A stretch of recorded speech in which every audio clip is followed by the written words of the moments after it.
The Hermit Kingdom, an introduction, North Korea, a nation that has intrigued and mystified the world for decades. Even the name sounds like something out of a spy movie, right?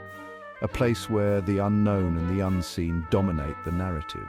Officially, it's the Democratic People's Republic of Korea, or DPRK, a title that suggests democracy, but the reality is far from it. But let's be real, nobody calls it that. To the world, it's simply North Korea, a name that evokes images of secrecy and control. This secretive nation, led by Kim Jong Un, is one of the most isolated places on Earth.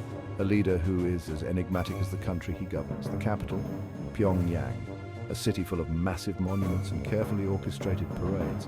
A place where every detail is meticulously planned to project power and unity. Geographically, it occupies the northern half of the Korean peninsula in East Asia, a region steeped in history and conflict. Think of a place where information is tightly controlled, where the outside world barely exists, at least for most citizens. That's North Korea, folks. A land where the government dictates the narrative. It's a land of contradictions, a place shrouded in mystery, and honestly, that's putting it mildly. A country where modernity and tradition clash in the most unexpected ways. But hey, that's why we're here, right? To delve deeper into the unknown, to explore the facets of this nation that remain hidden from the rest of the world. To unravel some of those mysteries and shed light on the realities of this enigmatic nation. Join us as we embark on this journey to understand North Korea, a place like no other. Landlocked North Korea's neighbors. Now picture North Korea on a map. It's bordered by three countries. To the north, you've got China, a major player on the world stage. Then there's Russia, sharing a tiny border in the northeast. It's a short but strategically important border. And finally, to the south, we have South Korea, separated from the north by the infamous demilitarized zone, or DMZ. Imagine living in a country where crossing those borders is nearly impossible for ordinary citizens, where contact with the outside world is strictly limited. That's the reality for most North Koreans. One language, one currency inside North Korea. Inside North Korea, the official language is, you guessed it, Korean. This language is deeply rooted in the country's culture and identity, but hold on, it's not exactly the same as the Korean spoken in the south. The division of the Korean peninsula has led to significant linguistic differences. Years of separation have led to some differences in dialect and vocabulary. These differences are noticeable in everyday conversations and even in educational materials. It's like listening to British and American English. Similar, but not quite the same. And what about money? The economic system is just as unique. Well, they use the North Korean won. This currency is a symbol of their national sovereignty and economic independence. But here's the catch: the North Korean economy is heavily sanctioned by the international community. These sanctions impact everything from trade to daily life. This means their currency is pretty much worthless outside North Korea. The isolation has led to a unique economic environment within the country. It's a closed system, folks, making it tough for ordinary North Koreans to engage in international trade or travel. The restrictions on movement and commerce are a significant part of life in North Korea. 1948, the birth of a nation. This year marked a pivotal moment in the history of the Korean peninsula. To understand North Korea today, we need to rewind to 1948. It was a time of great change and upheaval, a period that set the stage for the future of the region. This is when the country, as we know it, was officially established. The foundations of the modern North Korean state were laid during this transformative year. After World War II, Korea, previously under Japanese rule, was divided along the 38th parallel. This division was meant to be temporary, but became permanent, shaping the destiny of millions. The North, supported by the Soviet Union, became the Democratic People's Republic of Korea, led by Kim Il-sung, who would become a central figure in North Korean history, while the South, backed by the United States, became the Republic of Korea. This division created two very different political and economic systems on the same peninsula. And that, my friends, was the beginning of a long and complicated story. A story filled with conflict, ideological battles, and the struggle for power.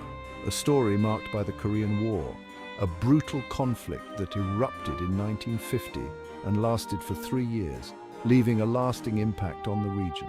A devastating conflict that further divided the peninsula, causing immense suffering and loss on both sides. The war ended in an armistice, not a peace treaty, leaving the two Koreas technically still at war, and continues to cast a shadow over the region to this day. The Korean demilitarized zone stands as a stark reminder of the unresolved tensions and the ongoing quest for peace and reunification.